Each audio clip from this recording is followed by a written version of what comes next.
Nah, ini bagaimana? Pertama. Yang kedua, Ustadz, saya juga dapat ajakan atau untuk memesan nasi box, ya tentunya bayar ya, untuk sedekah Jumat. Jadi saya pesan misalnya nasi box 10 box, nah kemudian saya bayar misalnya berapa harganya gitu untuk 10 box tersebut, nanti mereka yang mendistribusikan kepada orang-orang yang membutuhkan pada hari Jumat tersebut. Nah ini juga bagaimana, jadi ada dua. Begitu Ustaz. Baik. Jazakallah khair. Ya Ustaz. Barakallahu fikum. Ya. Alhamdulillah. Baik. Baik. Kita akan bahas satu tema yang dulu sempat viral ya. Karena beberapa kali disinggung oleh para asatidzah tentang donasi nasi bungkus. Baik dengan metode pertama maupun metode kedua. Nah, tentang donasi yang diwakilkan. Donasi yang diwakilkan. Itu ada dua bentuk. Ada dua bentuk. Yang pertama adalah donatur membeli nasi atau makanan yang lain ke sebuah warung. Kemudian dia meminta kepada warung tersebut, tolong salurkan ke tempat A, tempat B, ke masjid, ke mushola atau yang lainnya. Sehingga kita tulis di bagian yang pertama ini, donatur beli makanan, lalu minta ke penjual,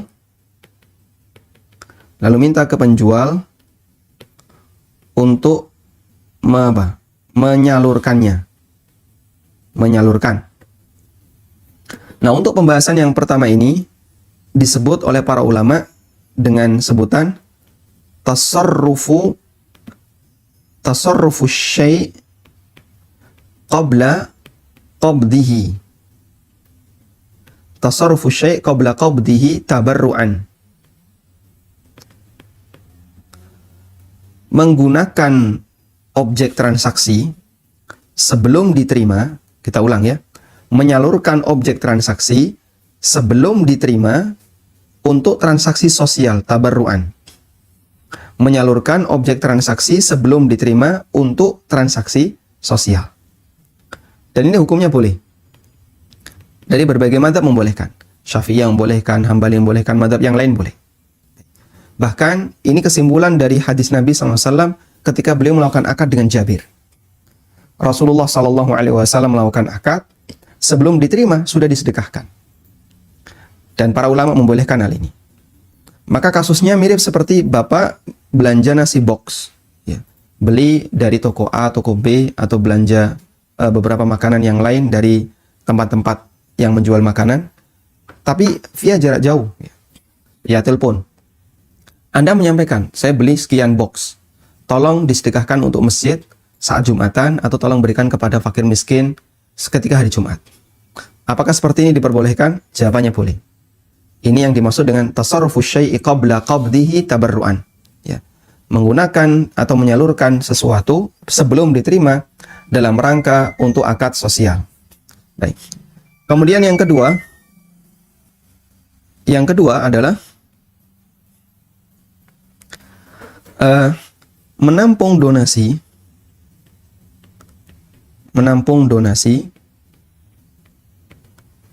untuk apa? Belanja di tempatnya. Di sini maksudnya kembali kepada yang menggalang donasi. Lalu disalurkan. Ini bentuk yang kedua. Jadi bentuk yang kedua, ada orang punya warung, usaha catering. Lalu dia tawarkan kepada rekan-rekannya, ayo belanja di tempat saya, berdonasi, nanti akan saya salurkan untuk makanan buka puasa di pesantren X, yang jumlah santrinya sekian. Kemudian dia kumpulkan, dia menggalang dana, lalu hasil dana itu dipakai untuk belanja di tempatnya sendiri. Kemudian setelah jadi makanan, disalurkan ke pesantren. Nah, bagian inilah yang dibahas oleh para ulama dan diperselisihkan oleh para ulama. Baik. Jadi bedanya dengan yang pertama apa? Bedanya adalah dalam masalah inisiasi. Kalau yang pertama, yang menginisiasi adalah donatur. Saya mau sedekah. Tapi karena mungkin Bapak berada di luar negeri atau berada di kota yang cukup banyak orang kaya, sehingga Anda mau sedekah di daerah di mana banyak orang yang membutuhkan. Misalnya di kabupaten, pelosok, dan seterusnya. Lalu Anda menghubungi warung yang ada di situ. Atau di kampung asal Anda. Punya teman yang punya warung. Kemudian Anda yang berinisiasi. Saya belanja dari kamu sekian bungkus nasi. Tak transfer ya. Transfer. Sudah? Tolong nanti setelah jadi dikirimkan ke masjid atau kirim kemana. Seperti ini hukumnya boleh. Yang menginisiasi siapa? Orang yang berdonasi. Yang menginisiasi adalah orang yang berdonasi. Yang kedua. Untuk yang kedua, yang menginisiasi adalah orang yang memiliki toko. Yang punya catering. Sehingga si pemilik catering itu, dia yang membuka donasi. Silakan berdonasi, nanti belanja di tempat saya, kemudian akan saya salurkan ke pondok pesantren. Nah, yang kedua ini yang dipermasalahkan. Kenapa ini dipermasalahkan? Ya. Bagian kedua yang dipermasalahkan. Kenapa ini dipermasalahkan? Ada dua pendekatan. Baik. Menurut pendekatan yang pertama, karena ada potensi. Karena ada potensi tuduhan nggak baik. Bentuk tuduhan tidak baiknya gimana? Oh, kamu menguntungkan diri sendiri dari pembukaan donasi ini. Yang disebut dengan madhinnatut tuhmah. Istilahnya adalah madhinnah at-tuhmah. Madhinnatut tuhmah. Ada potensi tuduhan nggak baik. Oh iya, kamu mengumpulkan donasi terus belanja di tempat kamu dapat untung, sementara orang lain berdonasi. Mengambil manfaat dari kegiatan sosial. Di situ ada madhinnatut tuhmah. Baik. Dan ini pendekatan mazhab Hambali. Ini pendekatan mazhab Hambali. Sehingga kenapa dalam mazhab Hambali seperti ini dilarang? Karena ada madhinnatut tuhmah, potensi tuduhan tidak baik terhadap yang bersangkutan, yang ngumpulin donasi. Karena itu, siapapun penjualnya, selama dia masih satu badan dengan yang mengumpulkan donasi, hukumnya tetap terlarang dalam mazhab Hambali. Ya. Sehingga misalnya ya, ini ada komunitas. Dia diminta oleh A, tolong berdonasi di tempat saya. Saya adalah pengusaha catering. Di dekat saya ada pesantren. Ini ada pesantren. Sudah? Nah, komunitas ini mengirimkan donasi, tapi ke A, bukan ke pesantren. Lalu, oleh A, uang itu tidak dipakai sendiri, tidak untuk belanja di tempatnya. Tapi dia buat belanja di warung ayahnya misalnya. Ya. Ini kan berarti sudah orang ketiga nih. Karena saya tidak belanja di warung saya nggak punya warung, di warung ayah saya. Boleh nggak seperti ini dalam mazhab Hambali? Jawabannya nggak boleh. Kenapa? Karena A dengan ayahnya ini dianggap satu badan. Batasannya adalah orang yang persaksiannya tidak diterima jika mereka sama-sama di pengadilan. Jadi ada orang yang berkasus di pengadilan, yang jadi saksi itu tidak boleh ayahnya, anaknya, istrinya, saudara kandungnya, ibunya, tidak boleh. Kenapa tidak boleh? Nah ini, kalau ini jadi saksi, tentu akan membela terdakwa. Sehingga saksi tidak boleh dari kalangan keluarga dekat. Nah batasannya seperti itu. Kalau yang menjadi pihak ketiga adalah orang yang jika dalam persidangan tidak bisa jadi saksi terhadap A, maka apabila A mengumpulkan donasi lalu dia belanjakan itu di warung orang tersebut, tetap dilarang. Karena potensi tuduhan tidak baik itu masih melekat. Potensi tuduhan tidak baik ini masih melekat.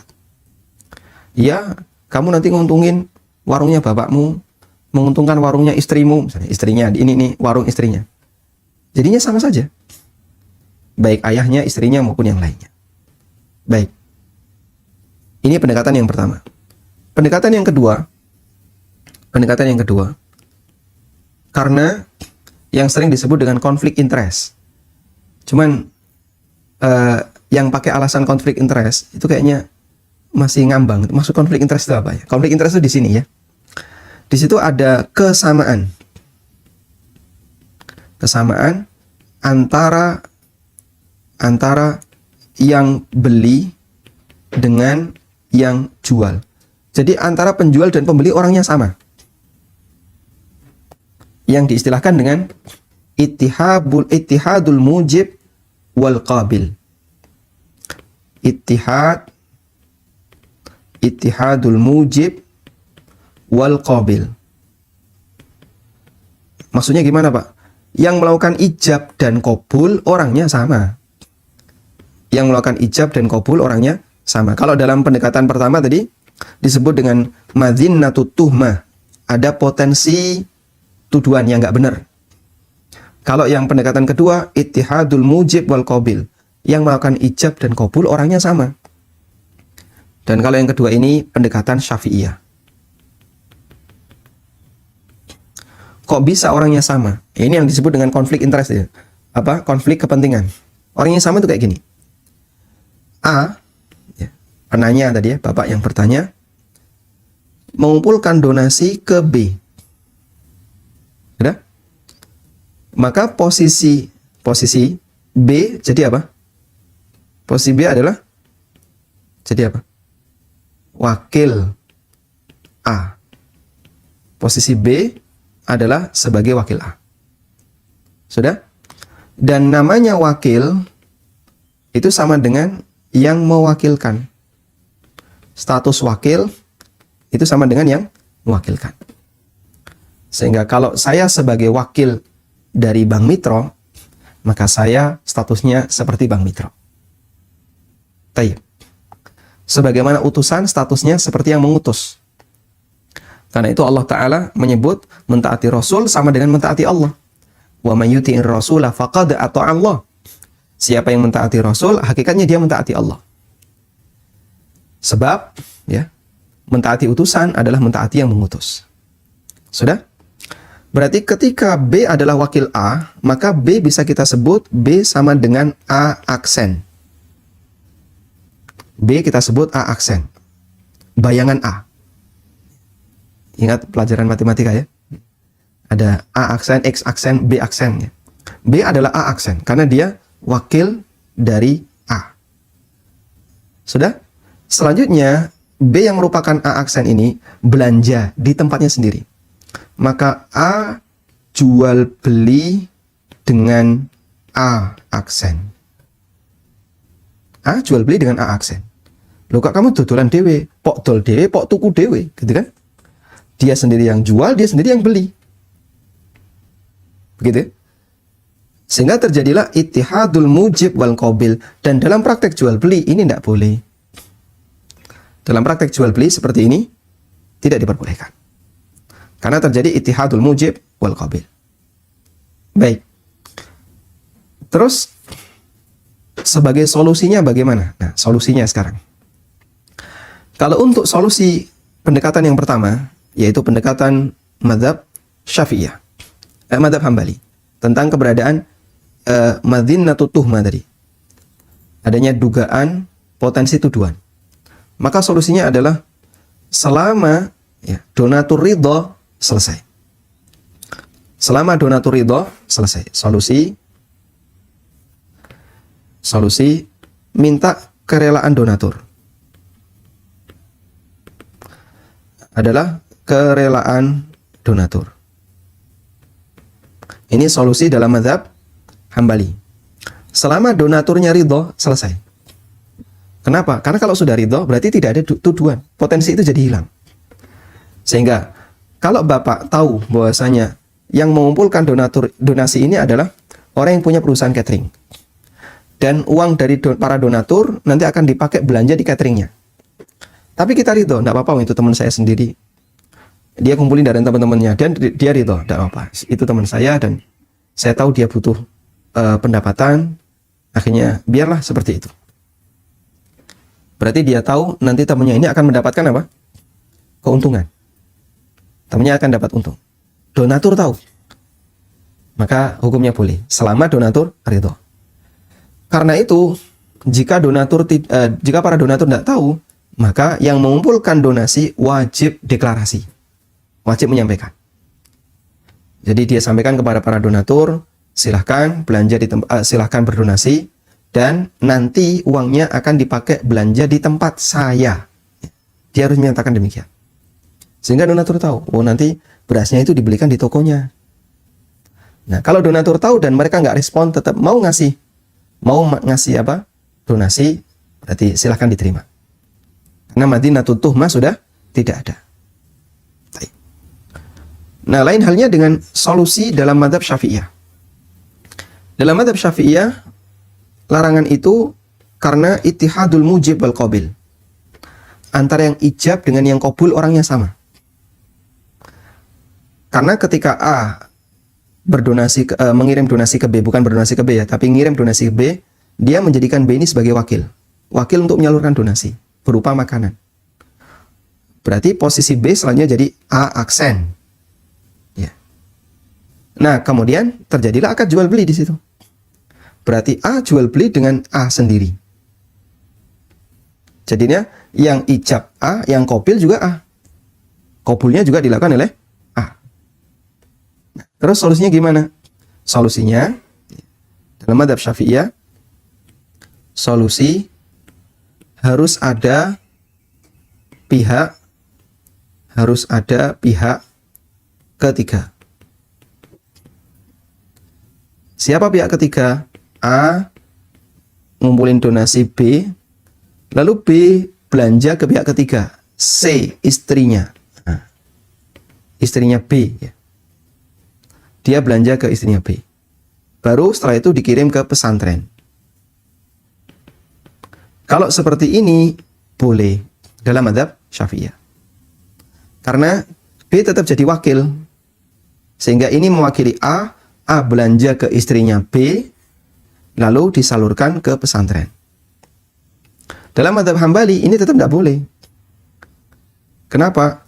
Ya, istrinya dengan B itu dianggap sama. Sehingga Madinatut Tuhmah, potensi adanya tuduhan yang nggak benar tetap melekat di situ. Wah, nanti Mbak ini bojomu, gitu.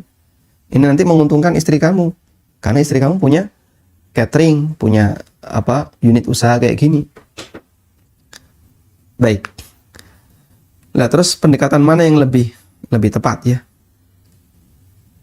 Kalau kita melihat dari nanti ada di pembahasan fikih ASN ya.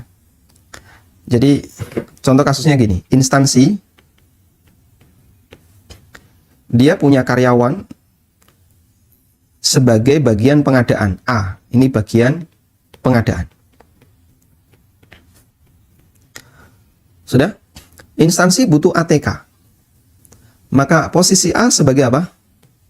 Wakil dari instansinya. Akhirnya dia belanja di toko ATK.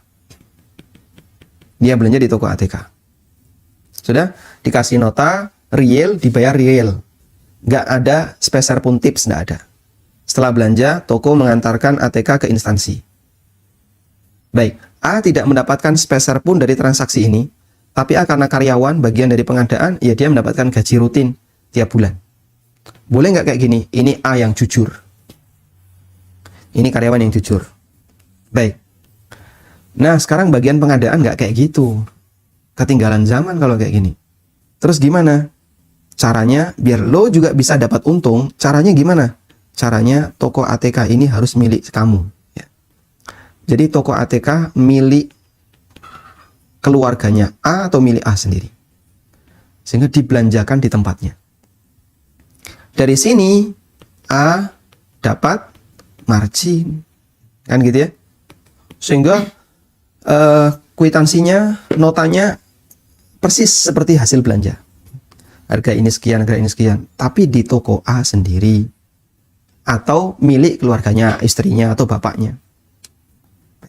Sehingga bagian pengadaan ini, dia menjadi apa? Menjadi wakil dari instansi, dan dia belanja di tempatnya sendiri. Sudah? Seperti ini kalau dalam dunia pemerintah gimana Pak?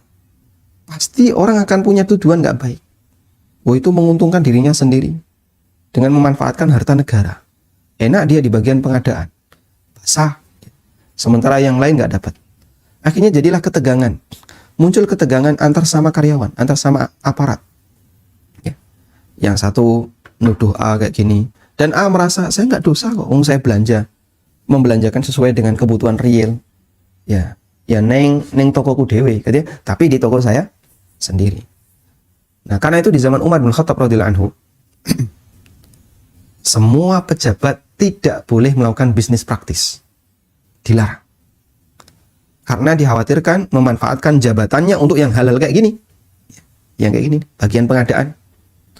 Sehingga bagian pengadaan, ya, ini Masya Allah, gitu ya, tabungannya cepat tambah.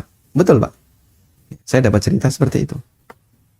Yang awalnya dulu dia jadi PNS, kelas paling bawah, ya, naik bertahap. Begitu dia di bagian pengadaan, langsung cus. Wah, kurvanya naiknya drastis. Jadinya muncul ittiham, ya, muncul dugaan bahwasanya yang bersangkutan memanfaatkan harta negara untuk kepentingan pribadinya. Dan itu yang kemudian dihindari oleh Umar sampai beliau membuat kebijakan seluruh ASN, seluruh aparat negara tidak boleh punya bisnis real. Sehingga nampaknya yang lebih mendekati adalah pendekatan Madzhab Hambali, di mana posisi larangan itu terdapat pada madzinatu at-tuhmah, adanya potensi tuduhan yang tidak baik. Wallahu ta'ala alam, demikian yang bisa kita sampaikan, semoga bermanfaat. Wassallallahu ala nabiyyina Muhammadin wa ala alihi wa sahbihi wasallam, wa akhiru da'wana alhamdulillahi rabbil alamin. Wassalamualaikum warahmatullahi wabarakatuh.